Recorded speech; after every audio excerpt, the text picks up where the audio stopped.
سخن شناسان اہل ذوق نے تمام قرآن کا ترجمہ کر دینے کی فرمائش کر دی۔ اپنے ترجمے کے متعلق مولانا جلندری لکھتے ہیں کہ ہم ان تمام صحابوں کو یقین دلاتے ہیں جو شاہ صاحب کے ترجمے کے دلدادہ ہیں کہ ہم نے اسے اس درجہ سہل، سلیس اور باہماورہ کر دیا ہے کہ زبان کے لحاظ سے جو خوبیاں ترجمے میں ہونی چاہیے وہ سب اس میں موجود ہیں۔ یوں سمجھنا چاہیے کہ شاہ صاحب کا ترجمہ اگر مصری کی دلیاں ہیں تو یہ ترجمہ شربت کے گھونٹ نہایت آسان سریع الفہم کے پڑھتے جائیے اور سمجھتے جائیے۔ وقت گزرنے کے ساتھ زبان میں تبدیلیاں آتی رہتی ہیں۔ اسی سبب سے دعوی اکیڈمی بین الاقوامی اسلامی یونیورسٹی نے اس ترجمے کو مزید آسان، سلیس اور باہماورہ کر کے اثر نوطبع کیا۔ ریڈیو پاکستان نے اسے اپنے ترجمے کے طور پر منتخب کیا اور جب صوت القرآن شروع کیا گیا تو اس کے لیے اسی ترجمے کو منتخب کیا گیا۔ تاریخی شواہد کے مطابق آپ نے اس ترجمے کو ڈپٹی نذیر احمد ترجمہ قرآن سے استفادہ کر کے مکمل کیا ہے۔ فتح محمد جلندری کا یہ ترجمہ مبعد آزادی پاکستان میں بغیر عربی متن کے نور ہدایت کے نام سے چھپا ہے۔ اس میں شاہ عبد القادر کی موضوع قرآن سے جا بجا حواشی شامل کیے گئے ہیں۔ مولانا اپنے ترجمہ قرآن کے بارے میں رقم تراز ہیں کہ اس ترجمے میں جس امر کی زیادہ تر کوشش کی گئی ہے وہ یہ ہے کہ سہل، سلیس اور باہماورہ ہو اور اس کے ساتھ مطالب قرآنی صحیح ادا ہو۔ حق یہ ہے کہ قرآن مجید کا شستہ اور شگفتہ اور لطیف اور شیریں اور دلنشیں اور اعلیٰ اور اولیٰ ترجمہ کرنا جوئے شیر لانا ہے، اور میں نے جہاں تک میرا امکان میں تھا اس طرح کا ترجمہ کرنے کی کوشش کی ہے۔ زبان ایسی اختیار کی گئی ہے جو شایان شان کلام و ذوالجلال والاکرام ہو۔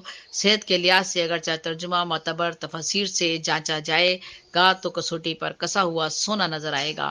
ہم تمام صاحبوں کو جو شاہ علی الرحمہ کے ترجمے کے دلدادہ ہیں یقین دلاتے ہیں کہ جو روش اس ترجمے میں اختیار کی گئی ہے اس میں زبان حال کی شائستگی، زبان کے لحاظ سے جو خوبیاں ترجمے میں ہونی چاہیے وہ سب اس میں موجود ہے۔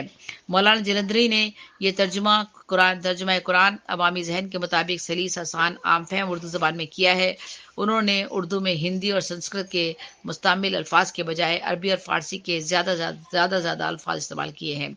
یہی وجہ ہے کہ یہ ترجمہ قرآن اپنے دور سے لے کر آج تک مسلسل مشہور ترین ترجمہ قرآن سمجھا جاتا رہا ہے۔ علماء اکرام نے اس ترجمے کو کافی سراہا ہے۔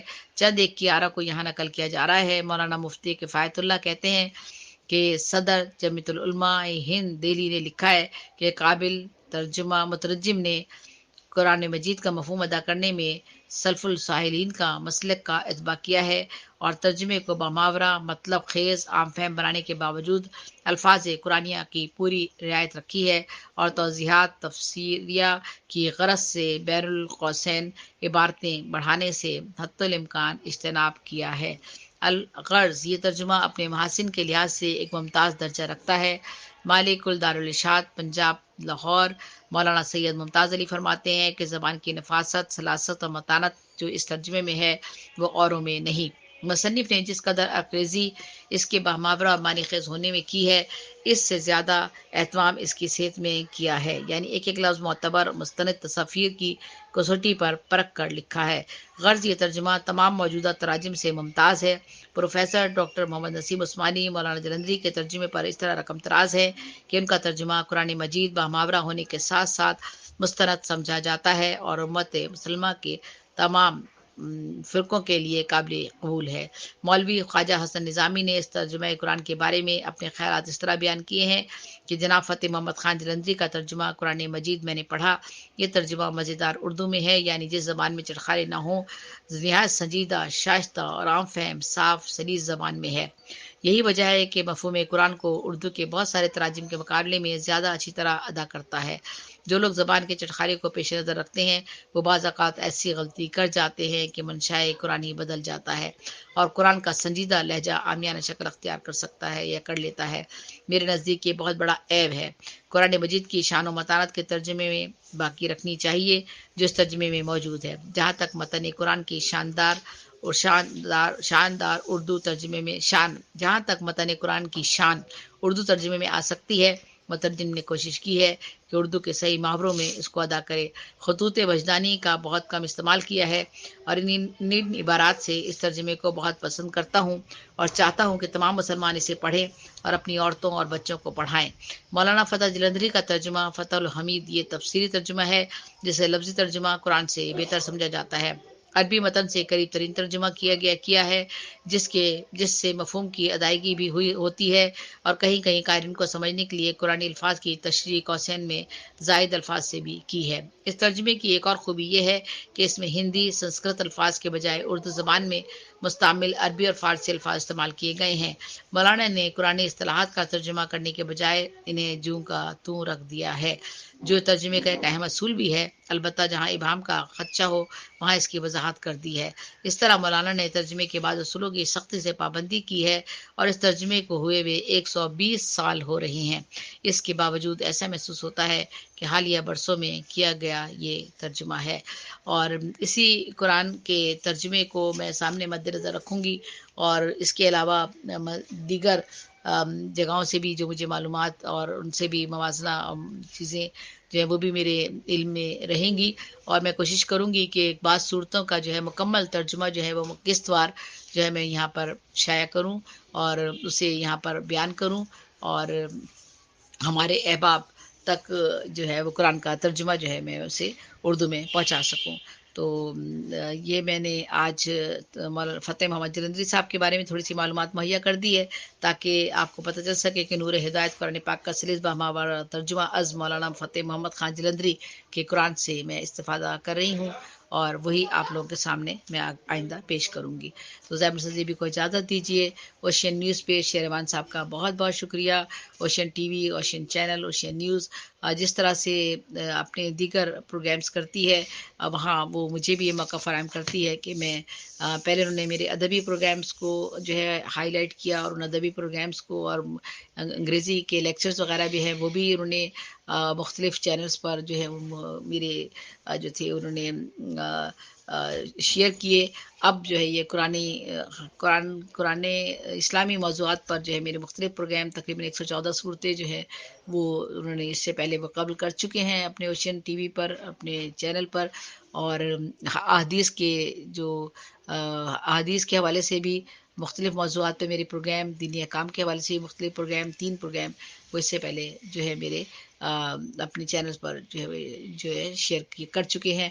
اب میں نے دوبارہ تھوڑے سے تعطل کے بعد اپنی بیماری کے بعد دوبارہ سے میں اس طرف آ گئی ہوں اور انشاءاللہ اللہ نے چاہا تو مجھے وہ اتنی مہلت ضرور دے گا کہ میں اس قرآن پاک کو دوبارہ سے ترجمے کے ساتھ قسط وار بھی پیش کر سکوں اور خود بھی اسے پڑھ سکوں اور آپ لوگوں تک بھی پہنچا سکوں.